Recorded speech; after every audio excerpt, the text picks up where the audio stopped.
ठीक है ना? कोई परेशानी की तो बात नहीं? नहीं नहीं, घबराने जैसी कोई बात तो नहीं है, लेकिन क्या डॉक्टर साहब? जहां तक मुझे ज्ञात है वो एक बहादुर लड़की है और उसकी इच्छा शक्ति बहुत बलवती है। देखिए, मैंने उसे एडमिट तो कर दिया है, लेकिन चेकअप के बाद मुझे बच्चे की कंडीशन कुछ कॉम्प्लिकेटेड लग रही है। कैसे कॉम्प्लिकेशन डॉक्टर साहब? ये सब तो मैं आपको रिपोर्ट्स आने के बाद ही बता सकता हूँ। आप लोग इंतजार कीजिए, रिपोर्ट्स आती ही होंगी। ईश्वर का ध्यान करो देवी, वो सब शुभ करेगा। हे प्रभु, कुंती के साथ कोई अनर्थ ना होने पाए।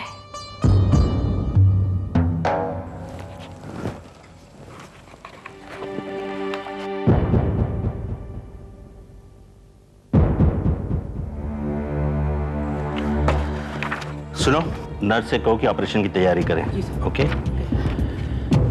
देखिए, हमें फौरन ऑपरेशन करना पड़ेगा।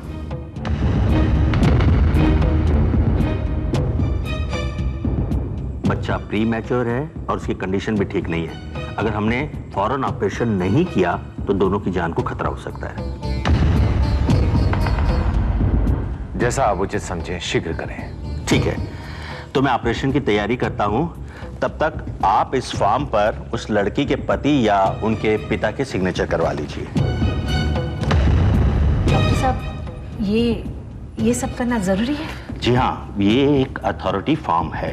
अगर किसी तरह की कोई मिस हैपनिंग होती है तो इसके लिए मैं और हॉस्पिटल जिम्मेवार नहीं है। देखिए, आप लड़की के घर वालों में से किसी के भी इसके ऊपर सिग्नेचर करवा सकते हैं। इवन आप चाहे तो उनके गार्जियन के सिग्नेचर भी चलेंगे। ये हस्ताक्षर आपको अभी चाहिए? जी हाँ, और वो भी ऑपरेशन से पहले। आप लोग सिग्नेचर करवाइए, तब तक मैं ऑपरेशन की तैयारी करता हूं। ओके?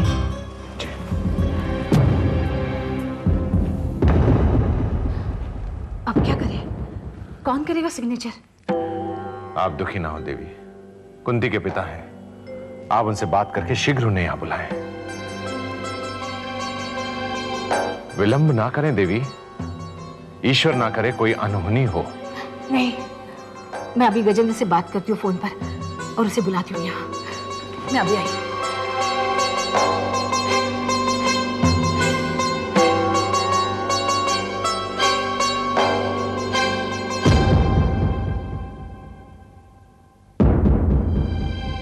क्या मैं एक फोन कर सकती हूँ?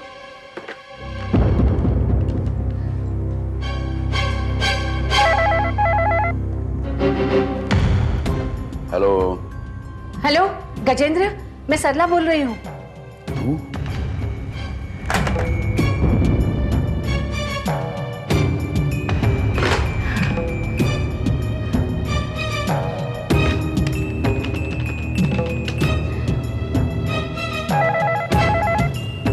मुझे तुझसे कोई बात नहीं करनी है, सुना तूने? मुझे तुमसे बहुत जरूरी बात करनी है। तेरी हिम्मत कैसे होती है बात करने की मुझसे? वो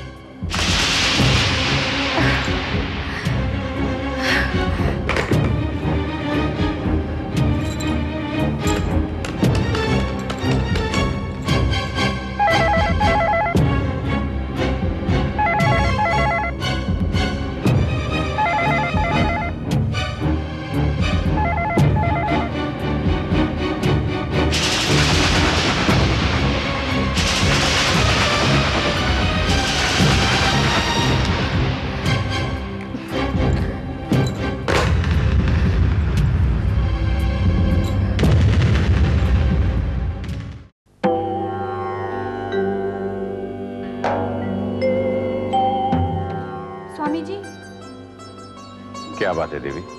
मैं सरला दीदी को ढूंढ रही थी। आपको पता है वो कहाँ है? वो किसी आवश्यक कार्य के लिए फोन करने गई हैं। दरअसल बात यह कि नर्स बता रही थी कि कुंती लगातार रोई जा रही है और बार बार किसी मन का नाम ले रही है। मैं कुंती की पीड़ा को अच्छी तरह से समझता हूं। ऐसे समय में हर स्त्री की इच्छा यही होती है कि उसके अपने उसके आसपास हों। जो समय चक्र में विलुप्त हो चुके हैं, उन तक उसकी पुकार भी नहीं सुनाई दे रही है। उसे शांत होना होगा। आप प्रतीक्षा करें। जी।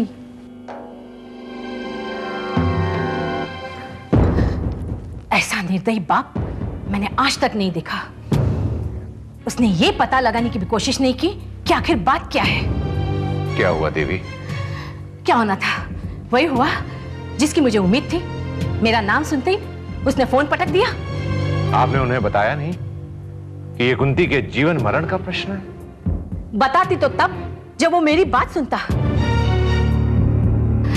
उसने तो फोन काट दिया, डिस्कनेक्ट कर दिया। दुर्वासा कहीं का।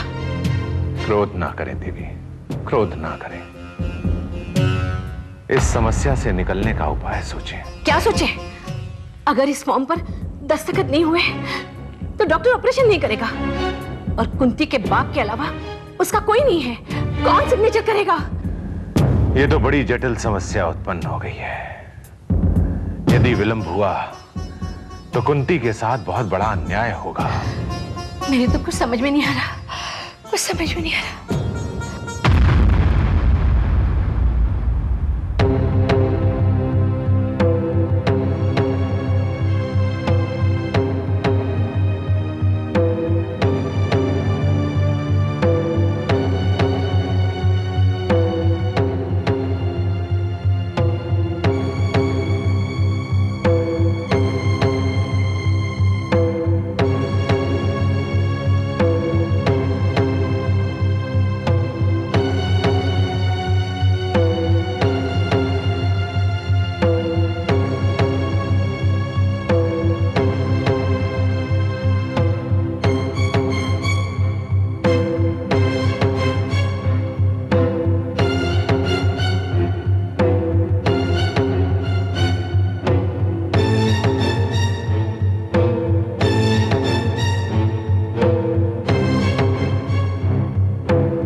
बहुत विचार किया तो जाना जो सरल, सहज और उचित मार्ग होता है, हम उसी पर ध्यान नहीं देते हैं। कहने को तो हम वसुधैव कुटुंबकम की बात करते हैं, किंतु हमारे जीवन में एक ही संबंध है जो कठिनाई पैदा कर देता है।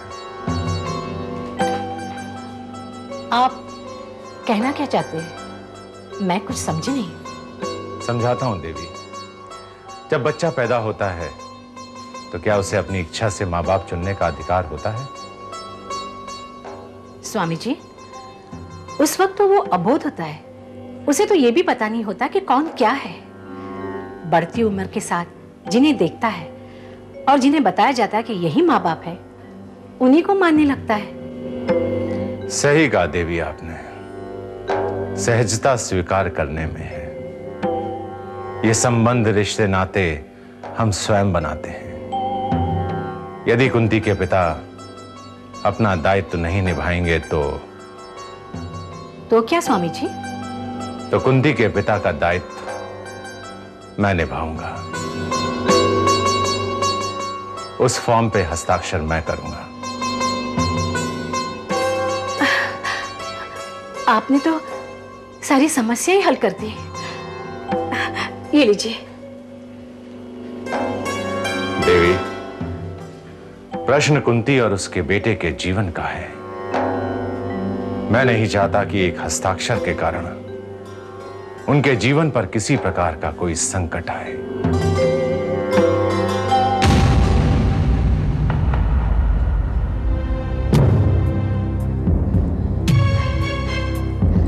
पता नहीं, आज पहली बार कुछ घबराहट सी हो रही है।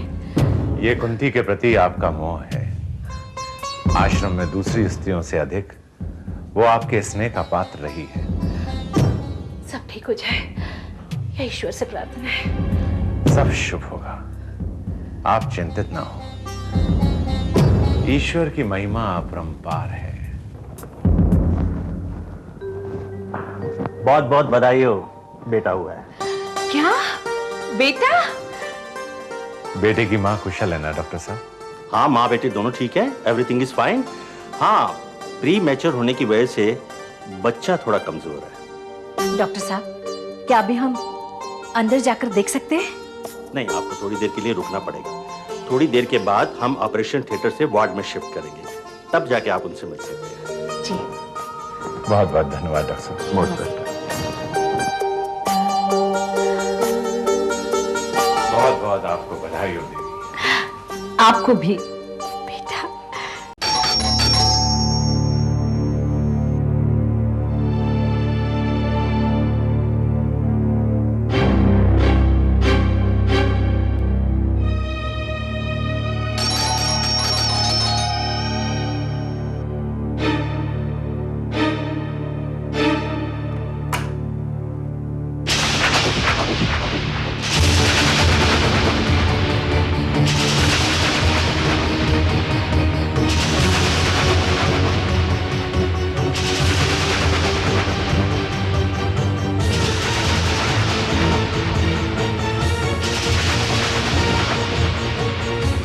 प्रणाम महोदय।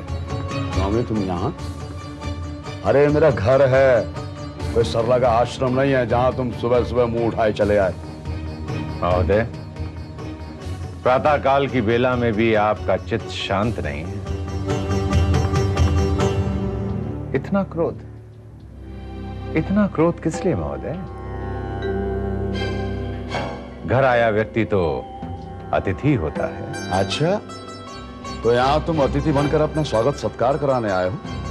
स्वागत सत्कार के लिए तो बहुत स्थान है महोदय, और मुझे इसका कोई लोभ भी नहीं। फिर किस लिए आए हो, ये जानते हुए भी कि मैं सरला और उसके आसपास के लोगों से नफरत करता हूँ? सचमुच आप में इतनी घृणा है कि आपने अभी तक मुझे बाहर खड़ा रखा है। अंदर आने की अनुमति नहीं देंगे महोदय? आइए। धन्यवाद।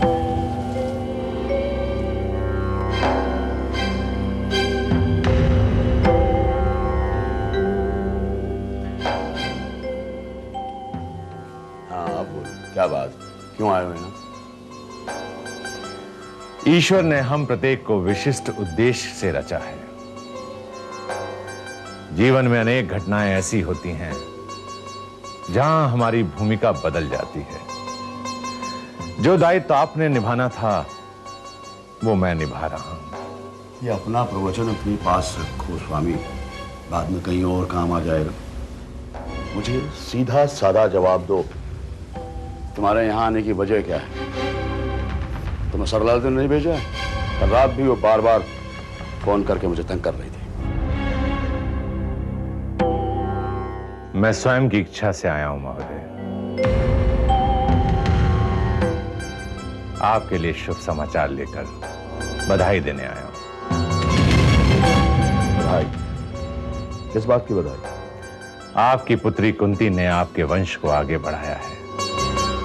कुंती ने एक पुत्र को जन्म दिया है। आप नाना बन गए हैं। ये लीजिए, मुंह मीठा कीजिए। वाह स्वामी वाह, स्वामी का चोला पहन के भी ओछी हरकतें करते हो। मेरे गले पे नमक छिड़कने आए हो।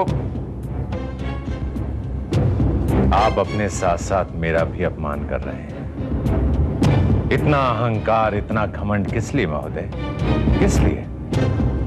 पिता होकर भी पिता का धर्म नहीं निभाना, अपने दायित्वों की उपेक्षा। वो बेचारी दर्द से कराती रही अस्पताल में। डॉक्टर ने उसके ऑपरेशन के लिए आपके हस्ताक्षर मांगे तो आपने फोन काट दिया। वो मेरे मुंह पर कान पोत कर गई है। मेरा उससे कोई रिश्ता नहीं है। रिश्तों का अंत इतनी आसानी से होता तो हर कोई सरलता से मुक्त हो जाता। आपने ये नहीं सोचा कि ऐसे में कहीं कुंती की मृत्यु हो गई तो? उसी दिन मेरे लिए मर गई थी स्वामी, जिस दिन वो ये घर छोड़ के गई थी। घर छोड़ने के लिए आपने कुंती को विवश किया था। अगर उसे पिता का स्नेह और आशीर्वाद प्राप्त होता तो उसे ऐसी पीड़ा नहीं सहनी पड़ती। और जो दर्द, जो तकलीफ उसने मुझे दी है, उसका क्या? किस तकलीफ की बात कर रहे हैं आप महोदय? किस तकलीफ की? तकलीफ तो आपको उस दिन होगी जिस दिन आप प्यास से तड़प रहे होंगे और आपके आसपास कोई आपको पानी पिलाने वाला नहीं होगा। महोदय, पुत्री सुख बड़े भाग्यवानों को मिलता है और आपने वो खो दिया है। कोई नहीं चाहिए मुझे मैं अकेले जी सकता हूं। सिर्फ अपने स्वार्थ के लिए जीना कोई जीना नहीं होता है महोदय। और आपको भ्रम है कि आप जी रहे हैं। आप जी नहीं रहे हैं, आप सिर्फ सांसें ले रहे हैं। स्वामी, मेरे ही घर में आकर मुझे ही ताने दे रहे हो तुम। अगर मेरा दिमाग फिर गया ना तो मैं जरा भी लिहाज नहीं करूंगा। आपने तो अपनी पुत्री का भी लिहाज नहीं किया, एक स्त्री का भी ध्यान नहीं दिया। तो आपसे भला मैं क्या उम्मीद कर सकता हूं? निकल जाओ, निकल जाओ यहां से, वरना क्या तुम कुछ नहीं कर सकते हो। कुंती की कमी ने तुम्हें खोखला कर दिया है। अब तुम इन दीवारों में बंद कंगाल हो, कंगाल। जो इस घर की परी थी वो तो उड़ गई है।